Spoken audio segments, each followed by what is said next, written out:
Hi students, welcome to session 7 of electrochemistry. Until the last session we have understood properties of electrolytic conductors. Now today two such properties which we discussed, that is kappa conductivity and lambda m, that is molar conductance. How do these two properties vary with the concentration of solution? That is what we are going to discuss. So, variation of kappa and lambda m, conductivity and molar conductance with concentration of electrolytic solution. Okay, let's start off with kappa. The explanation can be given from the very definition point of view. See, what is kappa? What is conductivity? We understood in the last session that kappa conductivity means conductance exhibited exactly by unit volume of the solution, say per centimeter cube or per meter cube of the solution. Now, how does kappa vary with concentration is the question. What is concentration? Number of moles of solute per unit volume of the solution. Now you see, decrease in concentration, what does it imply? Decrease in number of moles per unit volume. What does kappa mean? Kappa mean conductance per unit volume. Now you see, concentration decreases means number of moles of solute per unit volume is decreasing. So when number of particles per unit volume, number of conducting particles per unit volume are less, obviously conductance must be less. And vice versa. Increase in concentration means increase in number of moles per unit volume. When number of moles of solute per unit volume increases, more particles to conduct, so conductance per unit volume also increases. So value of kappa is directly proportional to concentration. Value of kappa is directly proportional to concentration. If concentration increases, conductivity will be larger. If for a solution of higher concentration, conductivity will be larger. For a solution of lower concentration, conductivity will be smaller, lesser. More important discussion we have here is lambda m, that is molar conductance. I'll straight away give away the fact for you, then we will analyze the explanation and other things. Lambda m value is inversely proportional to the concentration. Means please understand, a dilute solution exhibits more molar conductance than a concentrated solution. So more the concentration, lesser the molar conductance, lesser the concentration, more the molar conductance. Molar conductance is inversely proportional to concentration, which means that as the concentration approaches zero, molar conductance approaches infinity. As the concentration approaches zero, molar conductance approaches infinity, and that value of molar conductance at zero concentration, otherwise infinite dilution, is called limiting molar conductance. Please keep the words in mind clearly. Limiting molar conductance denoted either by lambda m naught or by lambda m infinity. I repeat, molar conductance is inversely proportional to concentration. Reasons we will understand, don't worry. Molar conductance is inversely proportional to concentration, so which means that as the concentration decreases, molar conductance value increases. So as the concentration approaches zero, molar conductance value approaches infinity, means maximum possible value, highest possible value, and highest possible values are always called limiting values. That's why molar conductance at zero concentration or molar conductance at infinite dilution is called limiting molar conductivity. Please understand the symbols. Lambda m naught we are keeping. The zero here represents the zero concentration. Lambda m infinity we are calling. The infinity here represents the infinite dilution. When concentration is zero, dilution is maximum, infinity. At such concentration, the molar conductance exhibited is called limiting molar conductance. Now, if we draw a graph of molar conductance versus square root of concentration. If we draw a graph of molar conductance versus square root of concentration. Why am I drawing two graphs? I'll tell you. For one set of electrolytes, the graph comes something like this. For the other set of electrolytes, the graph comes something like this. For what kind of electrolytes graph comes like this? What kind of electrolytes graph comes like this? I'll tell you by giving example here. Assume this is the graph of aqueous potassium chloride solution. Assume this is the graph of aqueous acetic acid solution. Now tell me, what is the difference? I told you in the last session, all the salts are strong electrolytes, but among acids and bases, there could be strong ones, weak ones. You know very well acetic acid is a most popular example of weak acids. All the organic acids are weak acids. You must have studied last year. So, for weak electrolytes, so I can say this is the graph obtained for strong electrolytes and this is the graph obtained for weak electrolytes. Now, you have a small learning exercise 3.9 in your APL, in which some questions based on the observations in this graph are asked. Now, we will discuss those questions. While I make a question, try to pause this video, answer it in your mind, and then come back to the answer. Now, the first question. What is the difference in the variation of molar conductance versus concentration you are noticing for strong and weak electrolytes? Pause the video and try to answer it. Now, giving my answer, you can notice the variation in case of lambda m for strong electrolytes is exponential, whereas variation of lambda m value with concentration is actually gradual in case of weak electrolytes. Means, with small decrease in concentration, large increase in lambda m you can see in case of strong electrolytes. With small decrease in concentration, only small increase in lambda m value you can see. So, lower the concentration, higher the value, but that increase is very small. Lower the concentration, higher the value, but that increase is exponential. First observation to be made. Second observation to be made is, at any given point of concentration, here, at any given point of concentration, who shows more molar conductance?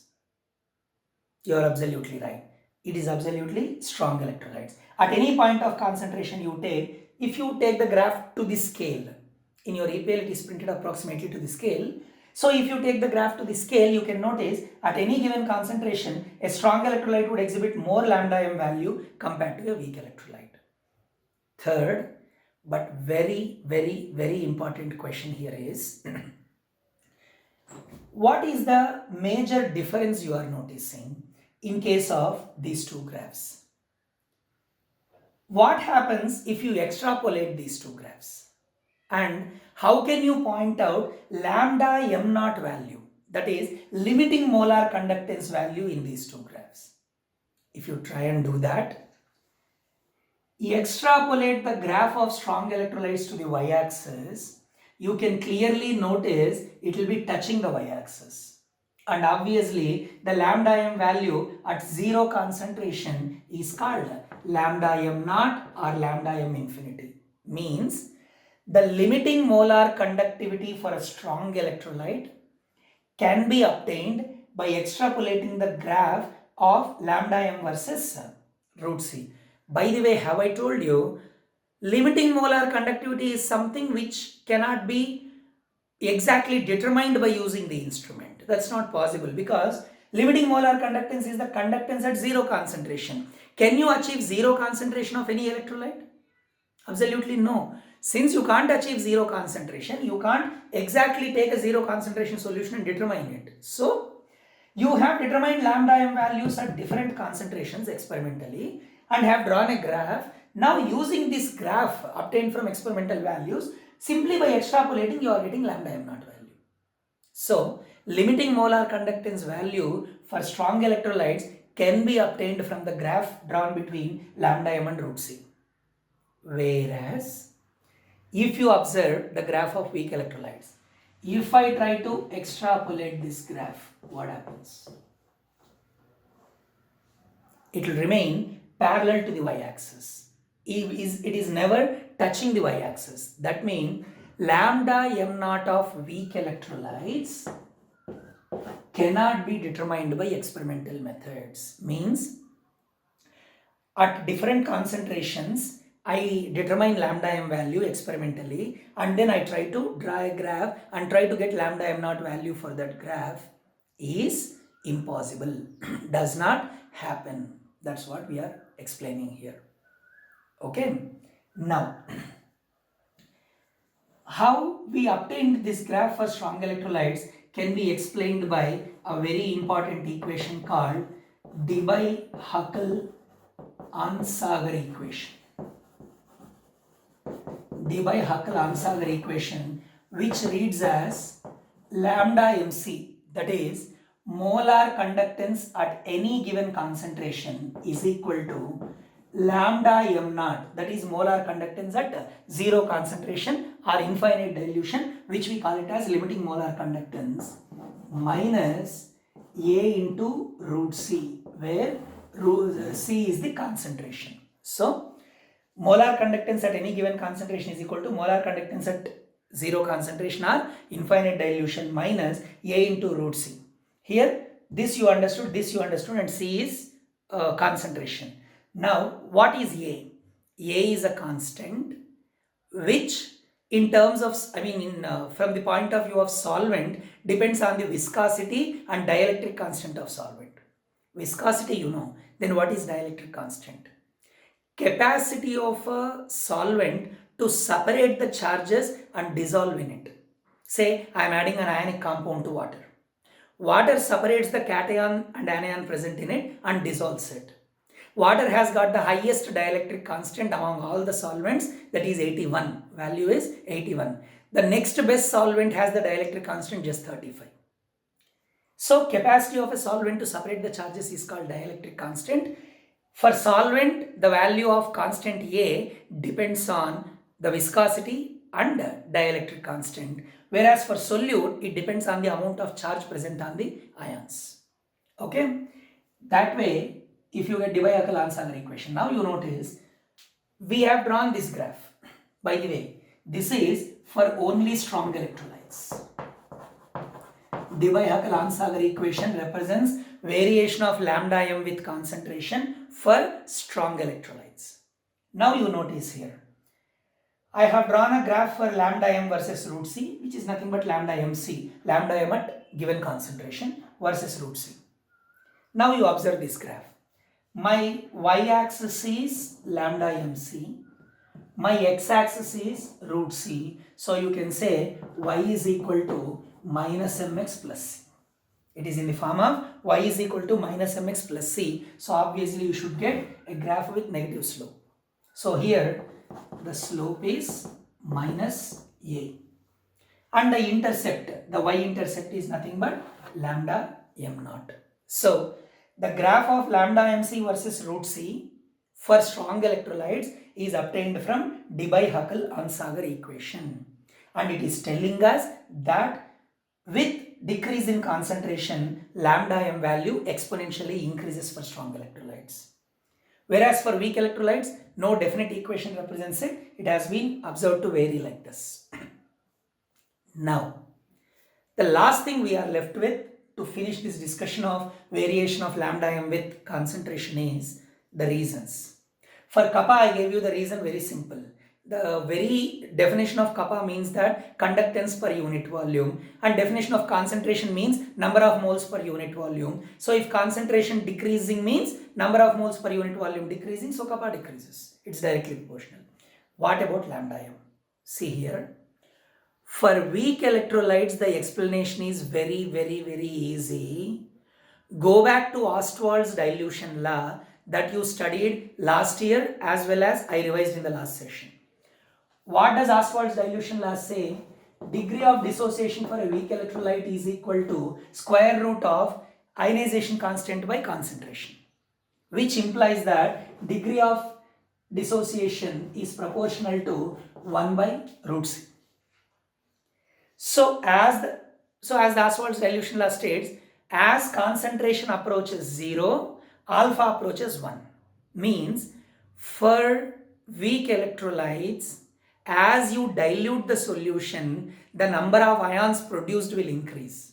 Otherwise, weak electrolytes would have partially ionized in the solution. They would have produced small amount of ions. As you keep diluting, the number of ions produced will increase. That's why with dilution, with decrease in concentration, the conductance is increasing. So, the reason for increase in molar conductance of weak electrolytes is increasing degree of dissociation or degree of ionization with the decrease in concentration. Easy, simple. The biggest question is about strong electrolytes. They are supposed to be 100% ionized at any concentration, right? So here, how many ever electrolyte molecules I have added to the solution, all of them would have produced ions. By reducing the concentration, new ions are not produced. New undissociated molecules are not suddenly becoming dissociated. Unionized molecules are not suddenly becoming ionized. Everywhere it is having the same concentration, same number of ions. Then how come decrease in concentration is increasing the conductance? It is related to freedom of ions. At higher concentrations, though all the particles have become ions, because concentration is high, the ions are closer to each other. Remember, I was talking about the factors affecting electrolytic conductance in the last session, where I said ion-ion interactions are one factor which increase the resistance or decrease the conductance. So, as the concentration decreases, the ions become a little free. The interionic interactions will become lesser. As a result, they start conducting better and better. That's why the lambda m value increases exponentially.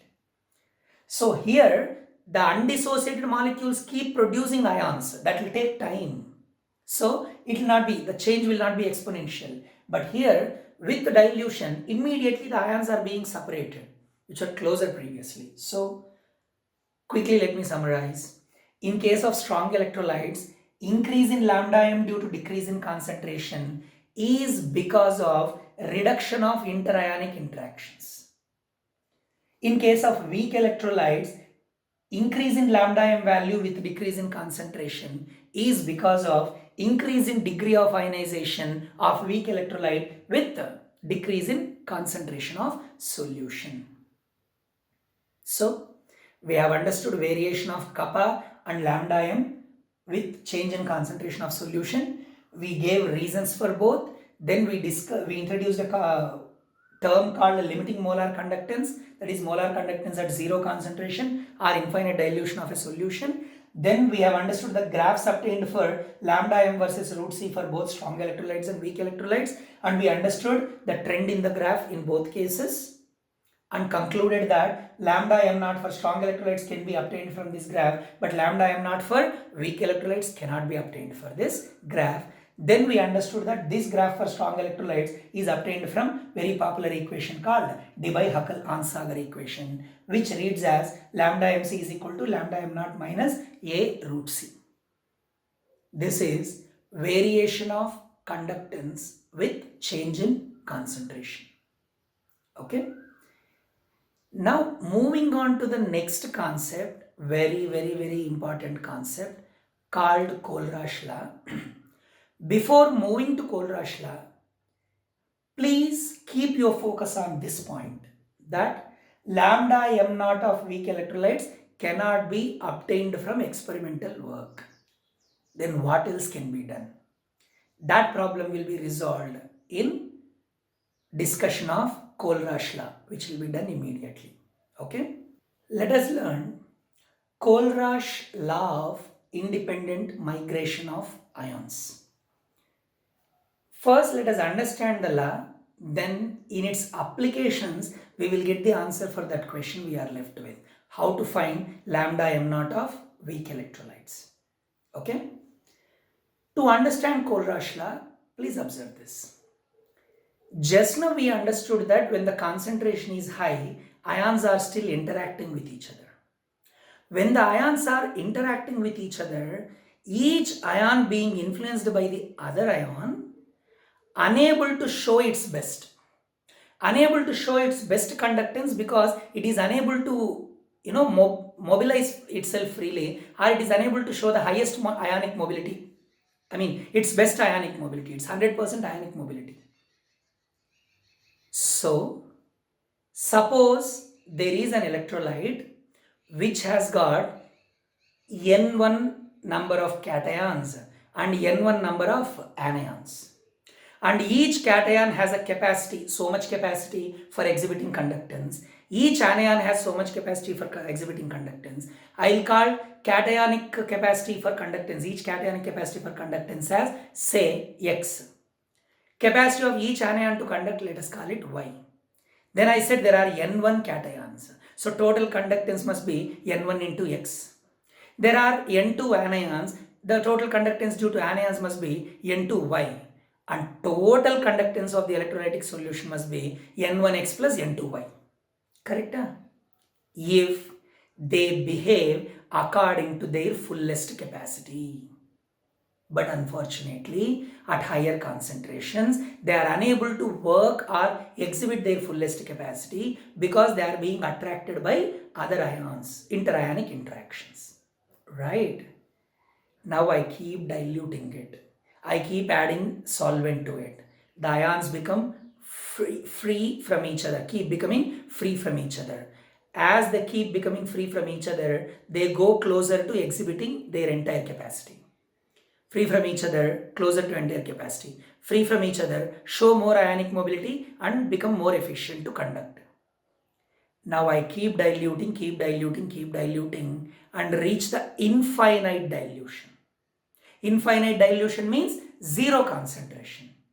When I reach the infinite dilution or zero concentration, which of course is hypothetical. If I reach the infinite dilution or zero concentration, the ions are absolutely independent of each other. This ion is not at all influenced by this ion. As a result, this will show its full capacity of its mobility, so it will show its full capacity for conductance. It will show its full capacity for conductance. Now, I assumed cationic conductance is X, anionic conductance is Y, right? Now, the total conductance of that electrolyte will be exactly equal to N1X plus N2Y. Whereas previously it would have been less than N1X plus N2Y because they were not showing their fullest capacity. That is Kohlrausch law of independent migration of ions. Title itself indicates ions must migrate independently so that they can show their conductance full. Let us call conductance of each ion as ionic conductance, which of course cannot be practically determined because ions are never independent. Can I have a solution containing only cations? Can I have a solution containing only anions? Meaningless. So we cannot find out conductance of each ion practically, but theoretically on paper we can do it. Now, ions exhibiting their fullest possible conductance because their migration becomes independent is possible when under what concentration? At zero concentration or infinite dilution. Now, what Kohlrausch law says at infinite dilution or zero concentration, every ion makes a definite contribution to the conductance of electrolyte, molar conductance of electrolyte, that limiting molar conductance of a given electrolyte is equal to sum of the limiting ionic conductances of all the ions present in it, no factor being reduced. I repeat, at infinite dilution, every ion makes a definite contribution molar conductance such that molar conductance of solution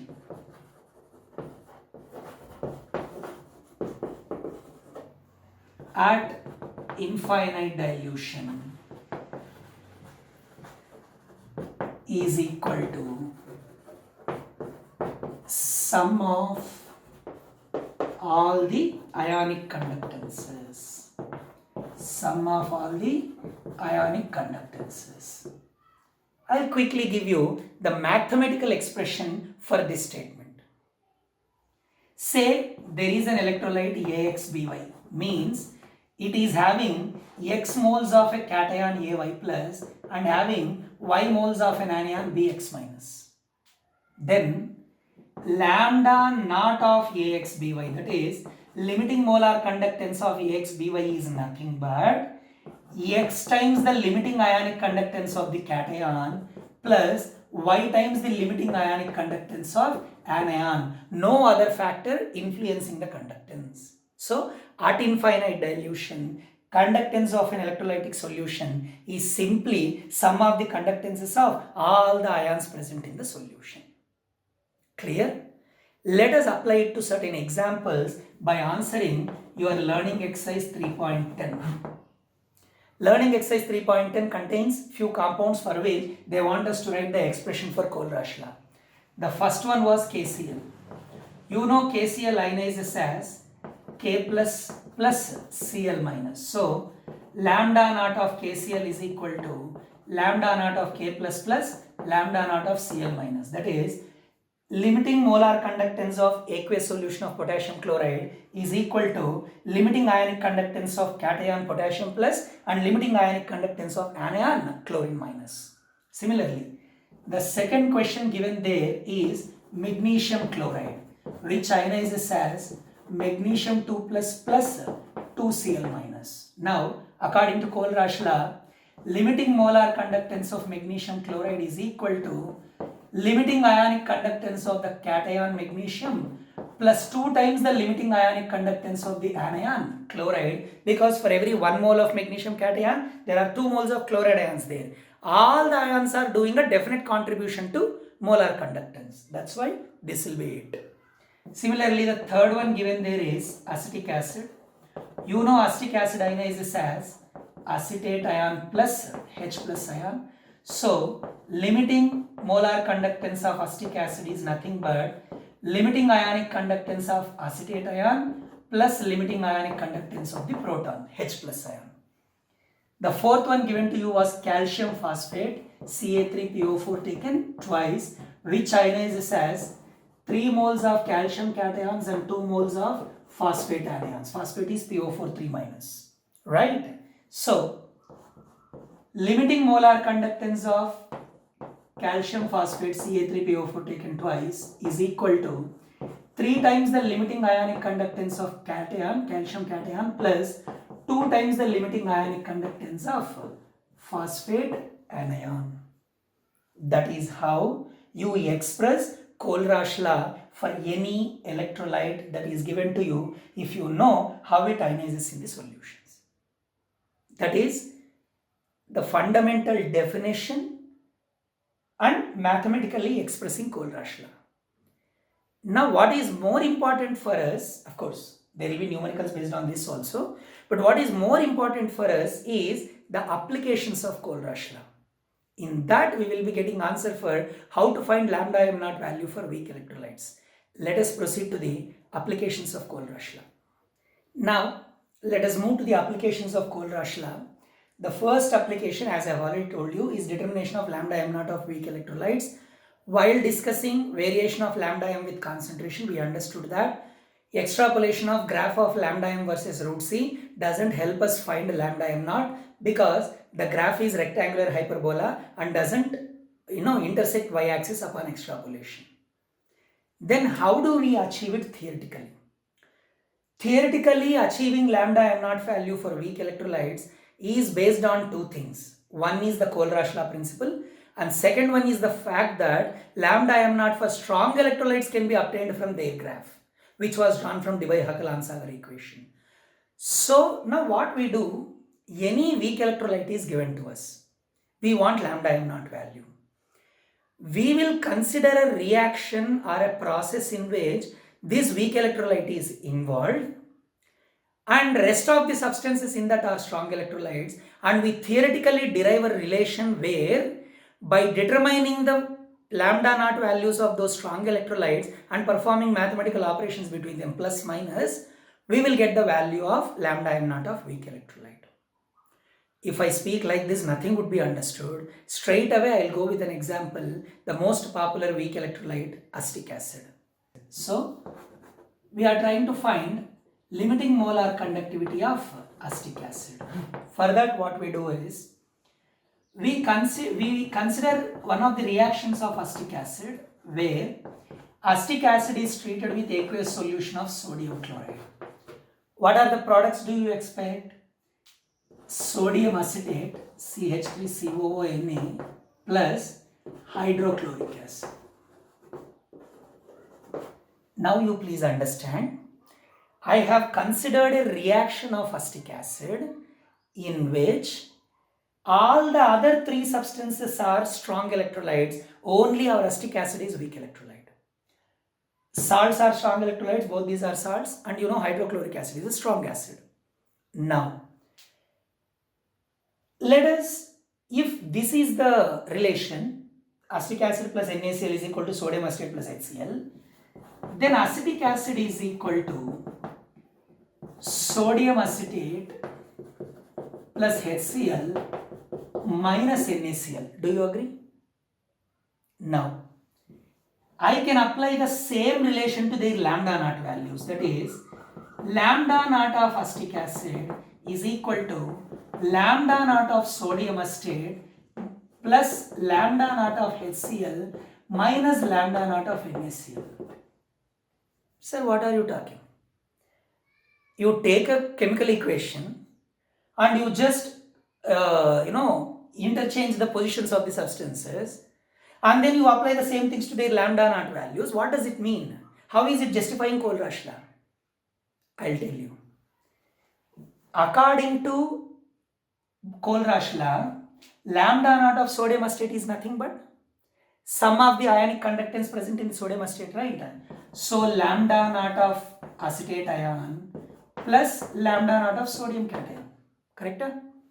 Similarly, lambda naught of HCl is nothing but lambda naught of H plus ion plus lambda naught of Cl minus ion.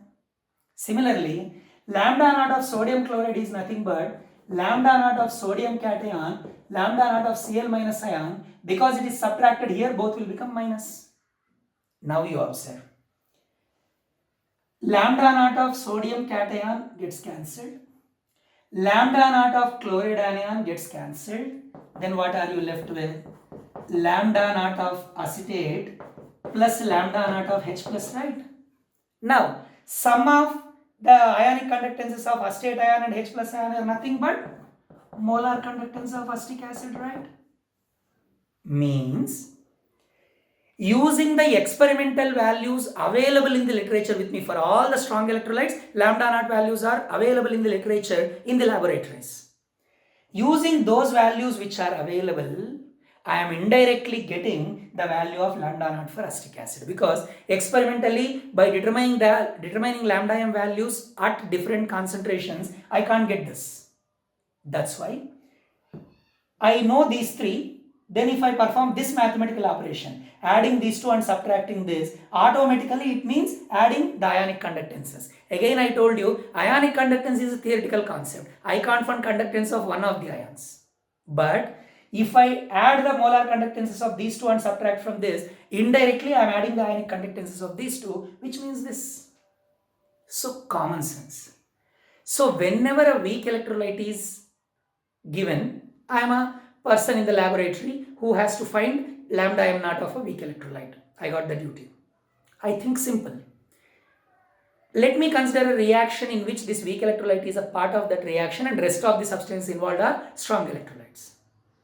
Then I do such mathematical operation and arrive at what I need. So simple. Is that clear? Now, There is learning exercise 3.11 in which for 2 more weak electrolytes you are asked to identify lambda m naught value like this. Means which 3 substances you can use. Point 1 you have to identify.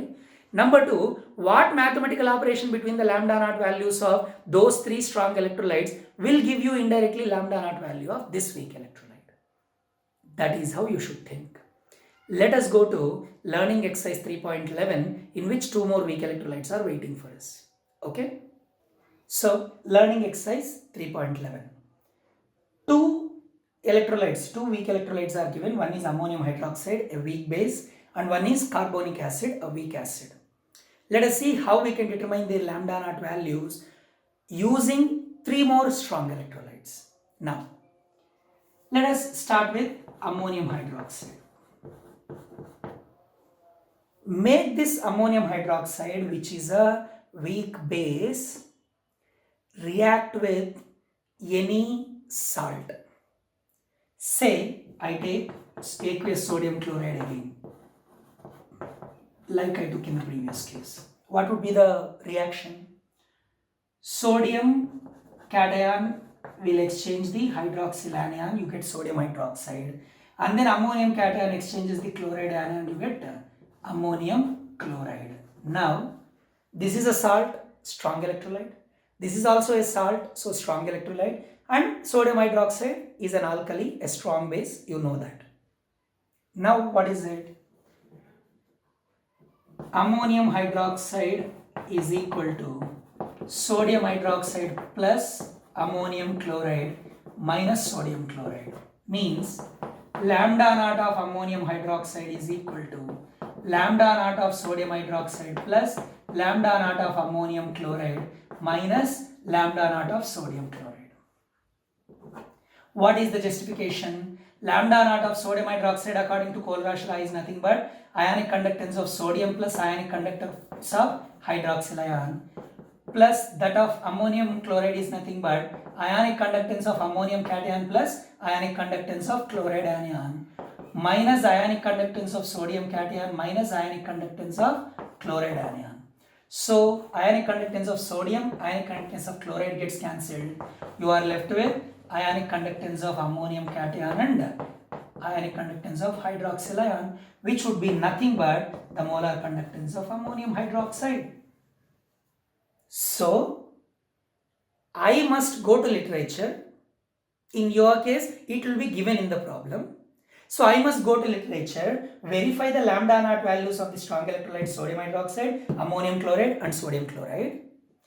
Add the values of sodium hydroxide and ammonium chloride and subtract the value of sodium chloride from it. Then you got the value of ammonium hydroxide.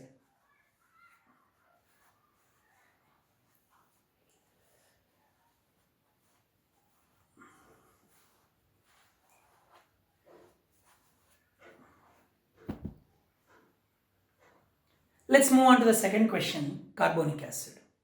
Again, let me take a salt sodium carbonate. See here, sir, how do we decide which substances to take?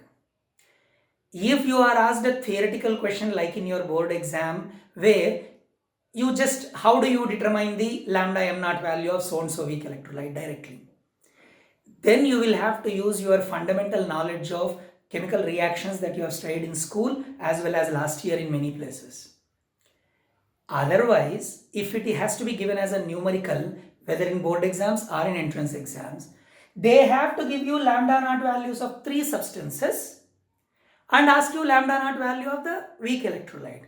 So based on what substances are given in the problem only, you can identify what operation has to be done between them. In this case, I am taking sodium carbonate solution treated with hydrochloric acid solution so that you get carbonic acid plus sodium chloride. Now again, this plus this is equal to this plus this, so this will be equal to sum of these 3, so I can directly write lambda naught of carbonic acid. By the way, I'll have to balance this equation. I should put 2 here, 2 here, 2 HCl and 2 NaCl, and that's how it will be balanced. Okay, now lambda naught of H2CO3 is equal to lambda naught of sodium carbonate plus 2 times the lambda naught of HCl minus the 2 times of lambda naught of NaCl. Then what is the justification? See, here you have got 2 sodium cations, so lambda naught of sodium carbonate is nothing but 2 times the ionic conductance of sodium cation plus ionic conductance of limiting ionic conductance of carbonate anion plus 2 moles is there, so 2 times the ionic conductance of H plus 2 times the ionic conductance of Cl minus 2 times the ionic conductance of sodium cation minus 2 times the ionic conductance of chloride anion.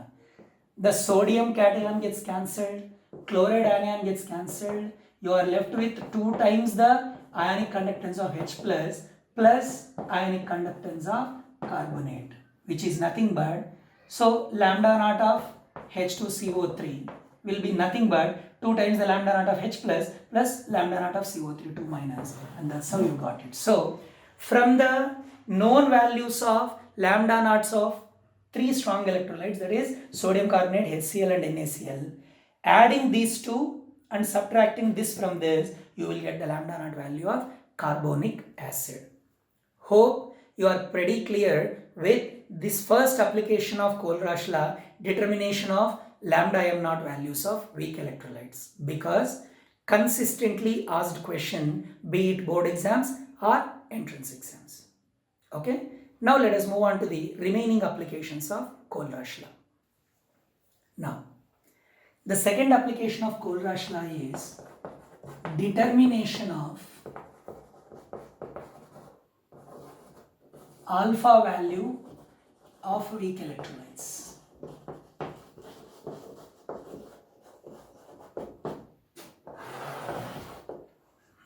Last year in equilibrium chapter, you must have solved many problems related to pH or related to salt hydrolysis. Many concepts of equilibrium, they must have given you alpha values for various weak electrolytes. All those values are obtained through conductance methods only. Now, what is the formula of alpha in terms of molar conductances? It is going to be degree of ionization or degree of dissociation alpha is equal to lambda mc, that is molar conductance at a given concentration, divided by lambda m naught, that is molar conductance at infinite dilution or zero concentration. How do you justify this formula? Logic is simple. See, it is a weak electrolyte. At a given concentration, only part of it is ionized. It is not 100% ionized. Whereas at zero concentration, it is 100% ionized. So, at a given concentration, its molar conductance is due to so many particles which have undergone ionization. Yesterday, I explained you the formula of alpha is number of particles ionized among the added divided by total number of particles added. That's what I told, right? Now, understand here. At any given concentration, lambda m is due to those particles which are really ionized. The ionized particles produced ions, and those ions are only contributing to molar conductance. So, molar conductance value at a given concentration represents how many particles have ionized, whereas molar conductance at infinite dilution represents all the particles, because if all the particles ionize only, you get this value, right? And that is possible at zero concentration, which theoretically impossible to which practically is impossible to determine. So theoretically how to determine, we learned just now. So by that technique, I find out lambda m naught value. Then at any given concentration, I get it from determination. Take the ratio. This ratio would be nothing but this ratio. That's how lambda value can be determined using lambda mc and lambda m naught.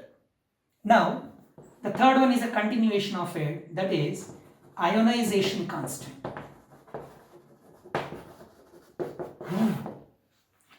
The exact formula of ionization constant that you must have derived in the last year equilibrium chapter is K is equal to C alpha square by 1 minus alpha. Now just now we have understood that the formula of alpha is lambda mc by lambda m naught. Again, even ionization constant values for various weak acids, various weak bases. There would have been a list in the literature in the textbook last year, and you must have used those values given in many problems. For example, acid ionization constant of acetic acid is 1.8 into 10 power minus 5. Base ionization constant of ammonium hydroxide is also 1.8 into 10 power minus 5. These values are very popular during our numericals. All those values are obtained from conductance measurements only. So please understand the importance of applications of Kohlrausch law. But only thing is, we use them there. We are learning how they are determined here. It's a little reverse. Syllabus is like that, we can't help it. Okay.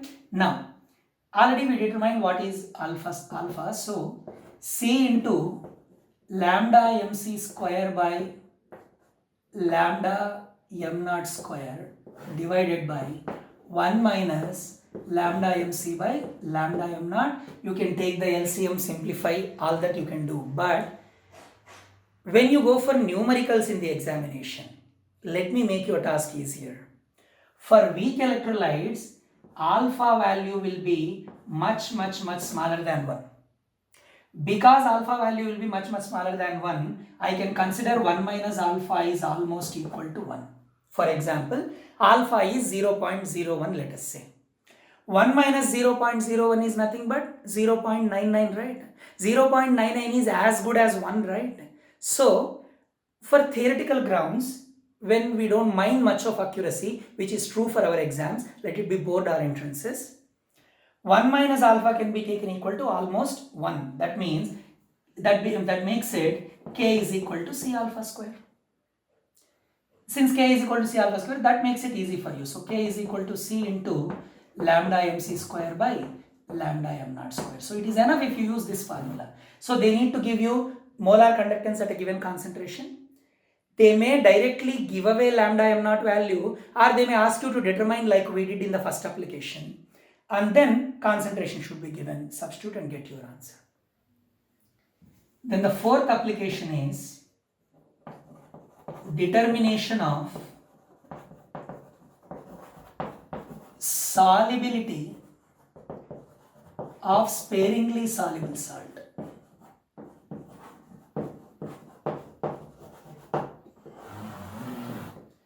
Determination of solubility of sparingly soluble salt. Please observe here.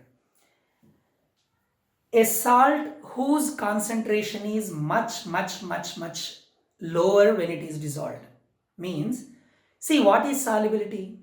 At a given temperature, for a given quantity of solvent, how much of solute can dissolve to make it a saturated solution is called solubility. That you must have learnt in the second chapter, that is solutions chapter. So, solubility means the quantity of solute that can be dissolved completely to make a saturated solution at a given temperature in given quantity of solvent. And out of many ways of expressing solubility, moles per liter, that is molarity also is an expression for solubility. Molarity is nothing but moles per liter. So I can define here number of moles of solute that can be completely dissolved to make a saturated solution at a given temperature in 1 liter of solvent. So solubility can be expressed in moles per liter. Now comes the question, what are sparingly soluble salts? And don't say you don't know, that was the last topic of equilibrium chapter and ionic equilibrium, of course. The salts whose solubility is very low in their solutions. How much low?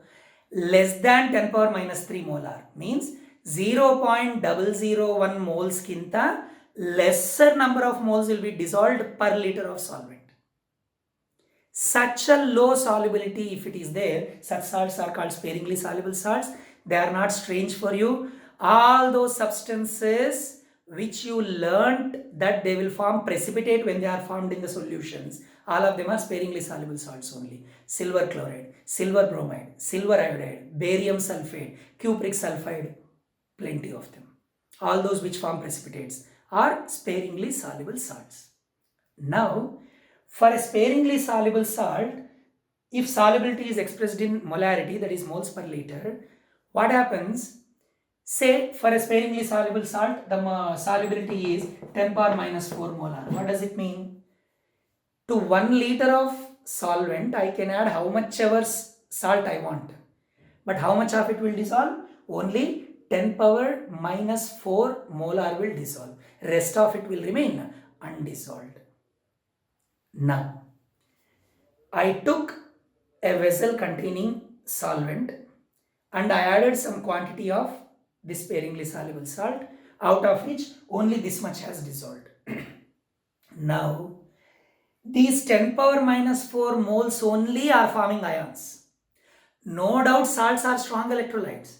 So, all the 10 power minus 4 moles which have dissolved would have turned into ions. But the remaining large quantity of salt which remained undissolved, does it produce ions? In solid state, they don't produce ions. So, ions are produced only due to that salt which is actually dissolved. Now I perform conductance experiments over it and determine the lambda m value, that is molar conductance value. Then observe here.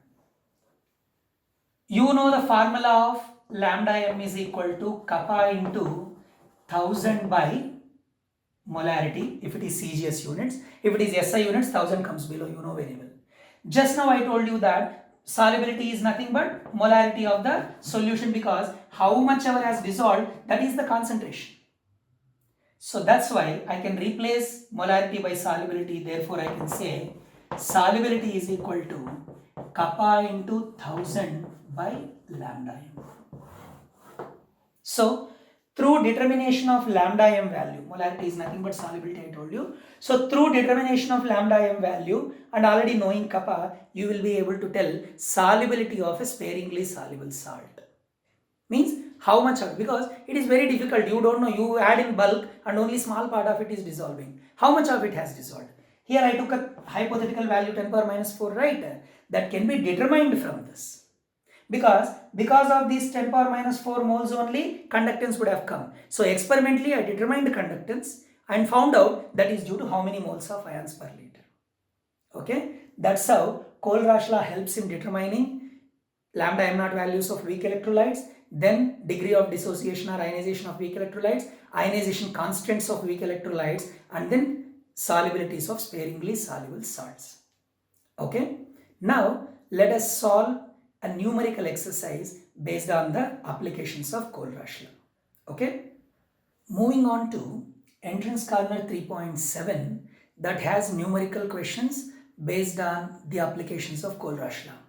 Again, if you are clear with the formulae and clear with the concepts, even in this, examiners do not have much to trouble you. Most of them will be direct questions. As we solve, you will understand. Look at the first question. Limiting molar conductance of sodium chloride solution is given 126.5 Siemens centimeter square mole inverse. Limiting molar conductance of potassium chloride solution is given 149.9, the same units. And limiting ionic conductance of sodium cation is given 70.1. Now they are asking limiting ionic conductance of potassium cation. Simple but good question. Now options are given 73.5, 173.5, 270.5, 277 Siemens centimeter square mole inverse. I saved a little time and space not writing the units, but units are same. Now try to analyze and guess your answer, though it is better to solve it. If you try and analyze and try to observe the answers, see, lambda naught of sodium cation was given 50.1 Siemens centimeter square mole inverse. You know very well, potassium cation is just one period away from sodium cation. And this is also ionic conductance, not the conductance of a substance. So, it cannot be very, very large compared to sodium cation. So, the nearest value to sodium cations 50.1 is 73.5. I hope that must be our answer. Let us confirm that. See, if you are having conceptual logic, you can think like this. But here it's a kind of taking risk only. But I would suggest we can think it. Now, see, according to Kohlrausch law, lambda naught of NaCl is nothing but lambda naught of Na plus lambda naught of Cl minus, right? So, you know lambda naught of NaCl and you know lambda naught of Na plus, so I can say 50.1 plus lambda naught of Cl minus is equal to 126.5. Therefore, lambda naught of Cl minus is nothing but 126.5 minus 50.1. You get some value which is nothing but lambda naught of Cl minus, right? Now, you want lambda naught of K plus. What is lambda naught of K plus? Sorry, lambda naught of KCl is equal to lambda naught of K plus lambda naught of Cl minus. Now, lambda naught of KCl is given to you 149.9. Lambda naught of Cl minus you determined here 126.5 minus 50.1. Now, you know this, you know this, you need to get this. So, 149.9 minus 126.5 minus 50.1, whatever you got. Substitute and get it. So, lambda naught of K plus is nothing but lambda naught of KCl minus lambda naught of Cl minus. Substitute the values, get your answer, and you will end up getting 73.5 only. Okay? Moving on to the second question. See, exactly same as the example that we have taken for understanding first application of Kohlrausch law. That is, determination of limiting molar conductance of acetic acid.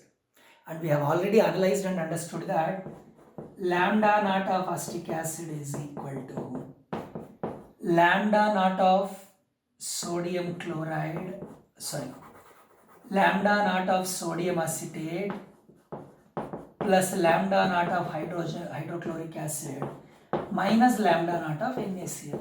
So, sodium acetate he has given 91 plus hydrochloric acid he has given 426 minus 126 for sodium chloride. Substitute, get your answer. Told you, if you are conceptually strong, there is nothing examiner can twist or do here. Moving on. Molar conductance at a given concentration is given 11.7 and molar conductance at infinite dilution is given. It was for acetic acid only. I'm sorry, I have not mentioned the substance here. So lambda m value of at a given concentration is 11.7 C1 centimeter square mole inverse. Limiting molar conductance for the same substance is 391 C1 centimeter square mole inverse. Now you need to find degree of ionization. Now the question is, of course, options are not very helping to follow elimination method here. But I want to ask you, pause this question and answer it and then come back. Pause this video, answer it and come back. Out of the 4 options given, which option cannot be the answer? This helps you in thinking elimination method. That's why I'm asking you. This question, of course, absolutely doesn't help a lot. But if 3 such similar answers were there, you would have told the easy answer. Now, C, that is 2.4, cannot be an answer because the highest value of degree of ionization is 1. So you have 3 values lower than 1. It could be anything between A, B, D. Sometimes you will be having more than 1 options having value more than 1. That's why elimination becomes easy. Need not do the calculation. However, now it is the direct formula. Alpha is equal to molar conductance at a given concentration divided by molar conductance at infinite dilution. That is 11.7 divided by 391. Do it. I think you will end up getting 0.03. Let us move on to question number 4. In question number 4, for acetic acid, the molarity of the solution is given, conductivity value kappa is given, then limiting molar conductivity of acetic acid solution is given. You need to find acid ionization constant. I told you, since the solution is highly dilute, as you can notice here, highly dilute solution, and then acetic acid is a weak electrolyte, so you can consider acid ionization constant, because the final answer wouldn't make much difference. So you can directly take C alpha square, that is concentration into lambda mc square minus lambda m naught square. Now first I need lambda mc, because lambda mc is not directly given. At a given concentration, what will be the lambda m value? Then I will be substituting in this formula to get acid ionization constant. So from the known formula of molar conductance, lambda and units are in CGS, centimeter inverse. So kappa into 1000 by molarity, that is 7.896 into 10 power minus 5 into 1000 divided by molarity. I can write it as 2.41 into 10 power minus 3. This will give you lambda m value. Okay, I will be doing the approximation here. So 10 power minus 2 left. 10 power minus 2 divides the 1000 100 times and you will be left with 10, and that will be 78.96 by 2.41. Okay, upon simplifying, whatever the answer you are getting is your lambda mc. Lambda m naught value you are getting, it is given anyhow for you. Now concentration is again to be used. So Ka is equal to 2.41 into 10 power minus 3 into this square 78.96 by 2.41, whatever you are getting, squared divided by 390.5 also squared. That would be your value for finding out Ka. Now if it is board exams, you have calculator, no issues, you will get accurate answer. If it is entrance exams, don't worry, just observe your options first. As in when you find options are far away from each other, you can happily round off the values and take it down to the nearest rounding value and do the calculation. However, as long as acid ionization constant or base ionization constant value to be determined, ionization constants of weak electrolytes involves small amount of calculation. So depending upon the time, you can keep the question when to solve it. Okay, moving on. The fifth question, last question of entrance kernel 3.7. For silver chloride solution, silver chloride is a sparingly soluble salt. Out of large amount of salt you have added to the solvent, only small amount would have dissolved. The conductivity kappa of such solution is 1.328 into 10 power minus 6 Siemens centimeter inverse. Now lambda ionic conductance of silver cation is given 61.9. Ionic conductance of chloride anion is given 76.3. You need to find the solubility. You know, we have written the formula of solubility as kappa into 1000 by lambda m. Kappa into 1000 by lambda m. Now, kappa value is given. What you need is lambda m value. Now, lambda m naught, of course. Now, lambda naught of AgCl is nothing but lambda naught of Ag plus lambda naught of Cl minus according to Kohlrausch law. So, add both 61.9 plus 76.3. You got lambda m naught here. And kappa value is directly given. Substitute, get your answer. See, wherever concept is needed, wherever there is additional step, I am giving you. Otherwise, everything is mostly a direct substitution. Solve them, get your answer, verify with the options given, and then proceed to the learning of next thing. You have got a home exercise below this, home exercise 3.4. Please solve home exercise 3.4 to get more confidence on the applications of Kohlrausch law. Okay? Now, with the discussion of two more simple concepts which are not part of NCERT but required for your entrances, we can finish the concept of electrolytic conductance and move on to the third part of this chapter, that is electrolytic cells. It is rather a large chapter. Of course, all the chapters of chemistry mostly are like that. Now, Among them, one is the concept of ionic mobility. I have used this word many times since the beginning of this concept of electrolytic conductance. I have been telling you, more the ionic mobility, greater will be the conductance of that particular ion. Let us understand the meaning and the formula of ionic mobility. That's what we need. See, assume there is a solution in a conductivity cell in between two electrodes. Okay.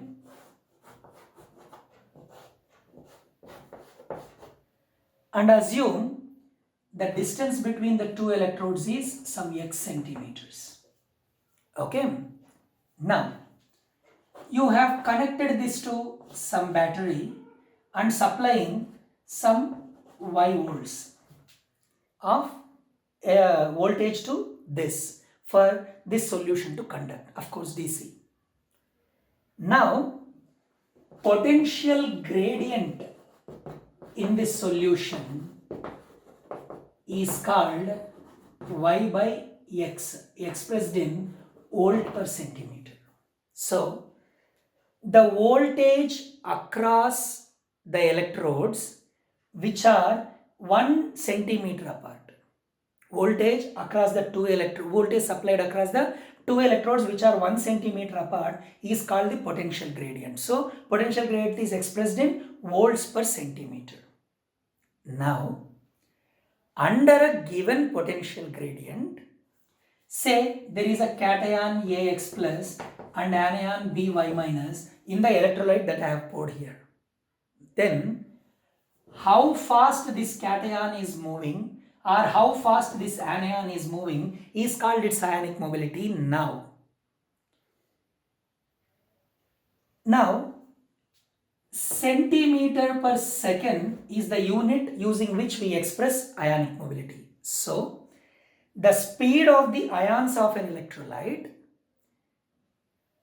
expressed in centimeter per second when potential gradient is exactly 1 volt per centimeter, that is unit potential gradient. So, speed of ions in centimeter per second at unit potential gradient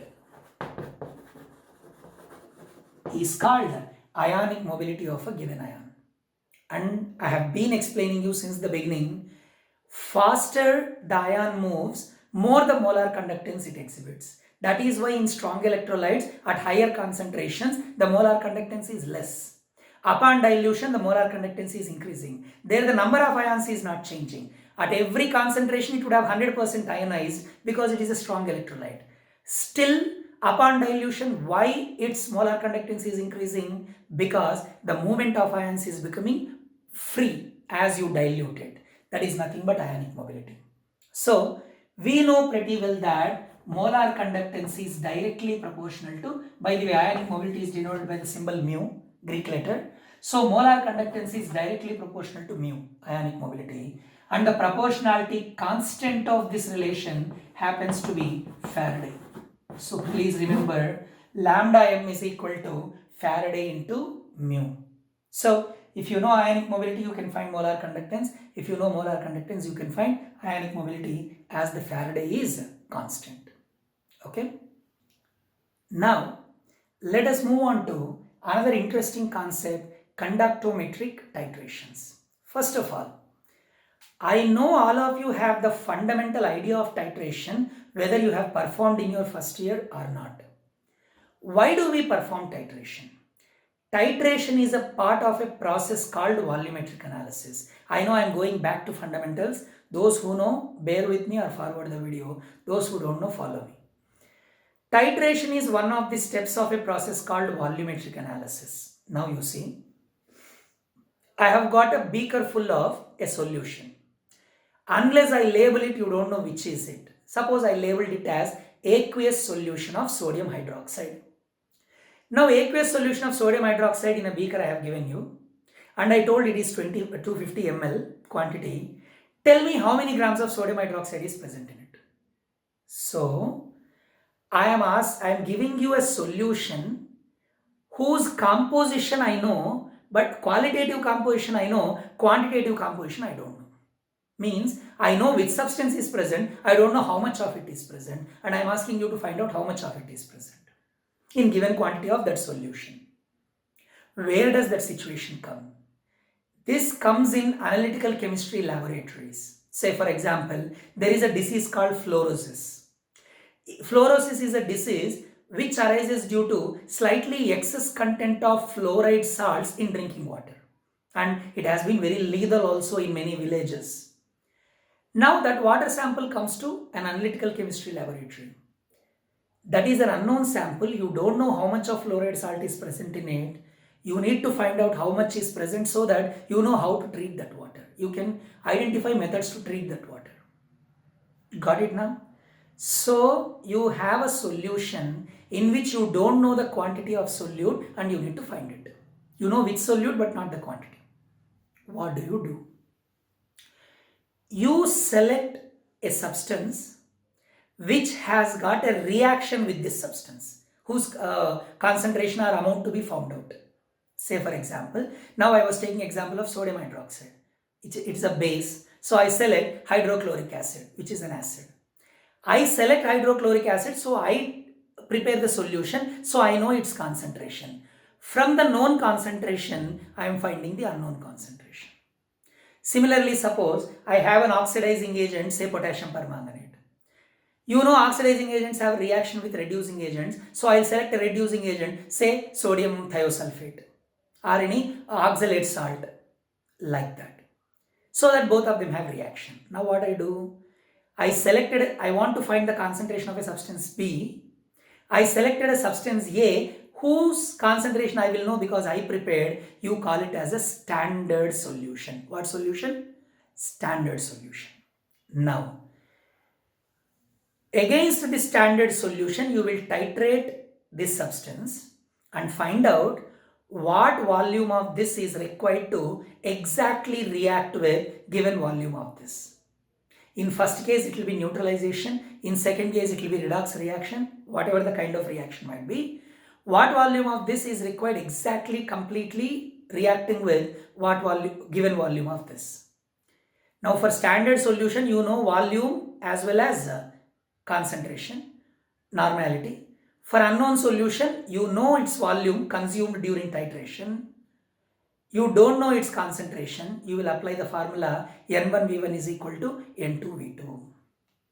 Now in this process called titration, what is your duty? Say HCl standard solution I have taken. Exactly 10 ml I have pipetted out into a conical flask. Now with this 10 ml of HCl whose concentration I know, how many ml of NaOH whose concentration I don't know will be required to react. Now, why I was showing NaOH like this? Because I will be taking it into a burette. HCl, fixed volume I will pipette out into a conical flask.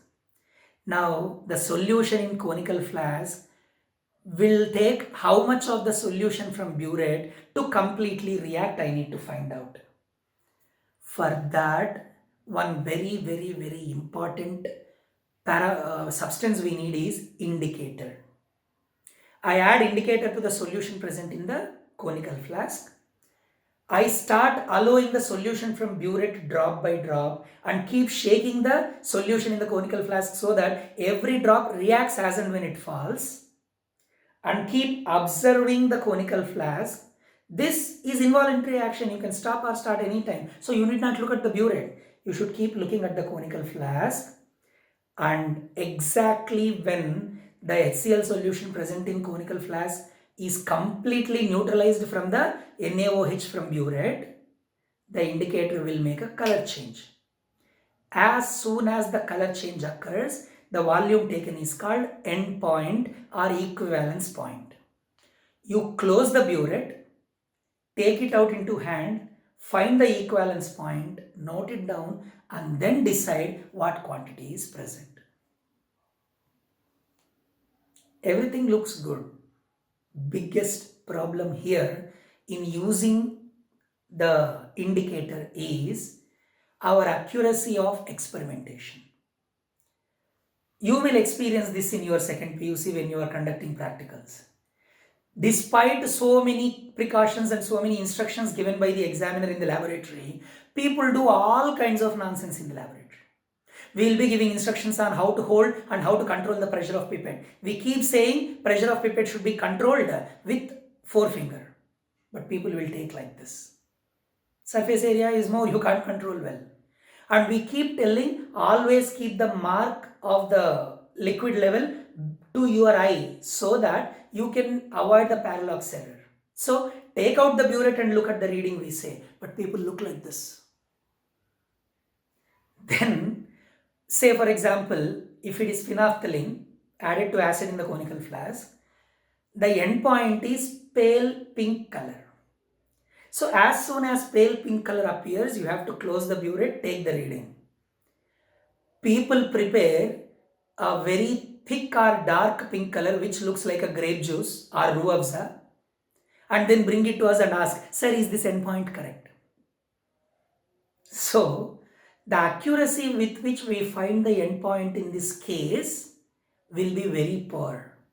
That is because it requires a very innate observation, very close observation, and closing the burette in time, finding the equivalence point in time, and one drop is enough to give you false positive results. Because of that complexity, achieving 100% accuracy is a little difficult in that conventional method of titrations. If you have to achieve 100% accuracy, you have to be utterly careful. Whereas an alternative method of titrations, to find out what is the exact end point or what is the exact equivalent point, in case of acid-base titrations, what is the exact neutralization point, is conductometric titrations, that is using the conductance concept in finding out the neutralization point or end point or equivalence point of a titration. How do we perform it? We take one solution in a beaker in which the the devices required for finding out the conductance are kept. So you can call it conductometer. It is connected to a device which measures the conductance. And in burette you take one solution which has to react with the solution present in the beaker. Drop by drop you keep adding solution from the burette and keep stirring the solution in the beaker so that the changes will happen. Based on the changes happening, the conductance value changes.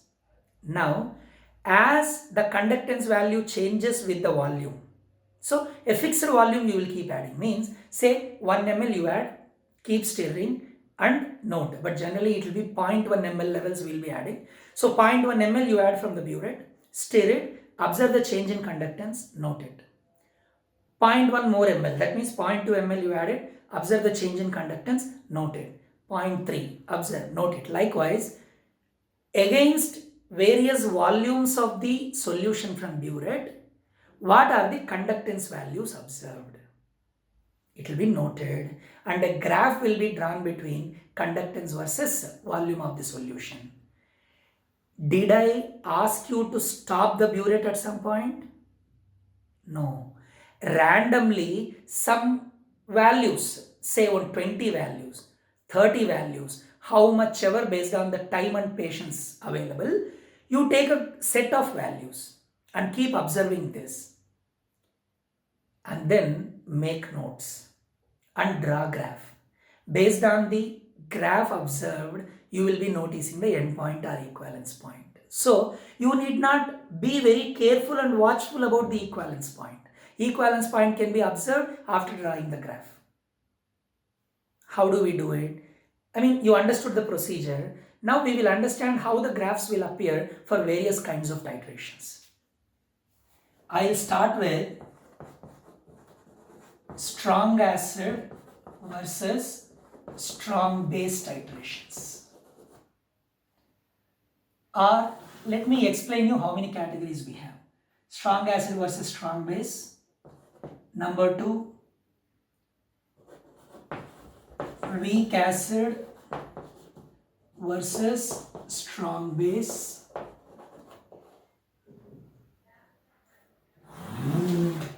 Number 3,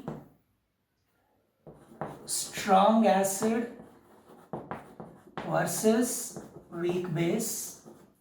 Number 4, weak acid versus weak base. Let us understand how each graph will appear and how we find the end point. Procedure is one and the same. Now in all cases, let me take that the solution in the burette is the base, the solution in the beaker is the acid. Assuming that, suppose for strong acid and strong base, I'll take the classic example of hydrochloric acid reacting with sodium hydroxide to form sodium chloride and forming undissociated water, right? Now, I am taking sodium hydroxide from the burette and I have HCl solution in the beaker. Solution present in the beaker is H plus and Cl minus. Contains ions H plus and Cl minus. Solution present in the burette contains ions Na plus and OH minus. Now what is happening? I am adding 0.1 ml of sodium hydroxide into HCl. Now, suppose I am drawing a graph for conductance versus volume of NaOH that I am taking here. Volume of NaOH that I am taking here.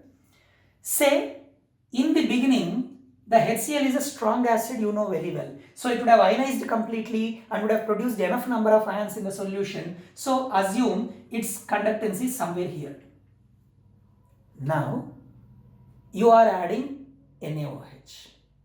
NaOH is reacting with HCl. Sodium hydroxide is reacting with HCl and producing NaCl and undissociated water molecules. Now please understand. Before reaction occurs, conductance was due to H plus and Cl minus ions. Now, water molecules were already present in the aqueous solution. Now, slowly H plus ion is getting locked into undissociated water molecule. So H plus ion is no more free after the reaction occurs. And in the solution, Cl minus ions are remaining the same, but H plus is being replaced by Na plus. Now comes the problem. If it depends only on the number of ions, no issues. But it depends on the ionic mobility also, just now we discussed. And sodium cation being a larger ion has a lesser ionic mobility compared to H plus. Because ionic mobility is decreasing, the conductance also decreases. Likewise, conductance goes on decreasing as HCl keeps getting replaced by NaCl. Now assume entire HCl is neutralized. Means entire HCl has now become NaCl in the solution. But you don't know, you continue the experiment. I told you, there is no, you need not be a watchdog on the endpoint here. So it got neutralized and you continued the addition of NaOH. Then NaOH being a strong base, now NaCl is already formed. Whatever extra you are adding is merely NaOH. So more Na plus ions and also OH minus ions. Free OH minus ions, free Na plus ions, and they are going, so number of ions in the solution is increasing. As a result, conductance goes on increasing. So initially conductance decreases up to some point and then conductance increases. Now, what does this point represent where the conductance suddenly started increasing? Obviously the end point, because you can understand by now entire HCl is replaced by NaCl. Now further addition of NaOH is simply increasing the number of Na plus ions, also adding the OH minus ions into the solution. So number of ions are increasing. So it increases. That's how comfortably, more accurately and with less attention we can obtain the end point. Okay. Now coming to weak acid versus strong base. Let me take acetic acid as the weak acid and sodium hydroxide as the strong base, and they are going to form sodium acetate plus undissociated water, you know that. Now observe. In beaker there is acetic acid and from burette I am adding sodium hydroxide. That's what I have assumed. Now acetic acid is, of course I am drawing the graph. Again, conductance versus volume of NaOH in this case also. Now, because acetic acid is a weak electrolyte, the number of ions it would have produced will be lesser. That's why the conductance might be somewhere here, low. Now, when you add NaOH, say 0.1 ml of NaOH you have added and it has reacted with acetic acid. It has become sodium acetate. Now, how much our acetic acid has transformed into sodium acetate, that much will completely ionize because sodium acetate is a strong electrolyte. Means, as acetic acid gets replaced by sodium acetate, the number of ions in the solution keep increasing. Hence, the conductance goes on increasing. Now assume completely acetic acid is neutralized. Entire acetic acid has become sodium acetate now. Further, if you keep adding NaOH, again the same issue. NaOH, now it has nothing to react with. It does not react with sodium acetate, so it has nothing to react with. Now it is producing more Na plus ions and few OH minus ions also into the solution. As a result, conductance further increases and becomes more exponential. So you get a graph like this. One increase, another increase, and this point where sudden exponential increase you noticed will be the end point. Moving on to the fourth category, strong acid versus weak base. See, let me take hydrochloric acid as the strong acid. Ammonium hydroxide, one of the popular weak bases, will produce ammonium chloride salt for you, forming undissociated water molecules. Now, solution was containing HCl. Volume of ammonium hydroxide on the x-axis. Solution was containing HCl, which is a strong electrolyte, so it would have had a good conductance initially. Now you added ammonium hydroxide, and that much of HCl is transforming into ammonium chloride. That means the H plus cation is being replaced by ammonium cation. You know very well, ammonium cation is much bulkier than H plus ion, so its ionic mobility will be lesser. As a result, conductance goes on decreasing. Now assume entire HCl is neutralized by NH4OH, ammonium hydroxide, such that it became ammonium chloride. Further, you went on adding ammonium hydroxide unknowingly. Now what is happening? Up to this point, conductance was due to the ammonium chloride which was present. Now after that, when you keep adding ammonium hydroxide is a weak base. So it cannot produce too many ions and contribute to the increase in conductance. That's why after that, the conductance remains almost same. Slight increase if you find, even that would be negligible. As a result, you get a graph like this.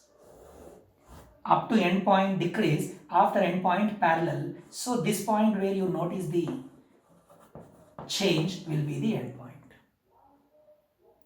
Last category, weak acid versus weak base. Let me take these two, acetic acid and ammonium hydroxide. Initially in the beaker you have acetic acid, and acetic acid is a very weak electrolyte, that's why its conductance would have been normally low. Now you are adding ammonium hydroxide and that is converting acetic acid into ammonium acetate, which is a strong electrolyte. Now, because a strong electrolyte is formed, the conductance exponentially increases. Now assume acetic acid is completely neutralized. Then further addition of ammonium hydroxide almost doesn't have any effect because ammonium hydroxide is a weak electrolyte, doesn't produce any new ions. So whatever the ions due to ammonium acetate are there, they will only be exhibiting the conductance. That's why after the end point, it will be almost constant. So that's how you get a graph like this. It looks like the graph, inverted graph from the third category. Okay, that is weak acid versus weak base. Now, what are the advantages of replacing conventional titrations with conductometric titrations? Number one, how much ever dilute the solution might be doesn't matter. You can find out the endpoint. Whereas in case of conventional titrations, to dilute solutions, it will be difficult for us to arrive at the endpoint. Number two, suppose if the given solution is colored solution. solution whose concentration has to be determined or whose endpoint has to be determined is a colored solution, then it will be difficult for observing the color change, because indicator gives one color change, already colored substance showing color change here, accurately finding out that color change might be difficult in few cases. But here doesn't matter, we are not identifying any color change. Number 3, more important, which I have been stressing from the beginning, accuracy will be more despite less attention. Why? Because we don't have any endpoint at which we have to be very carefully observing. So, owing to that, conductometric titrations have much better advantage in volumetric analysis compared to conventional titrations.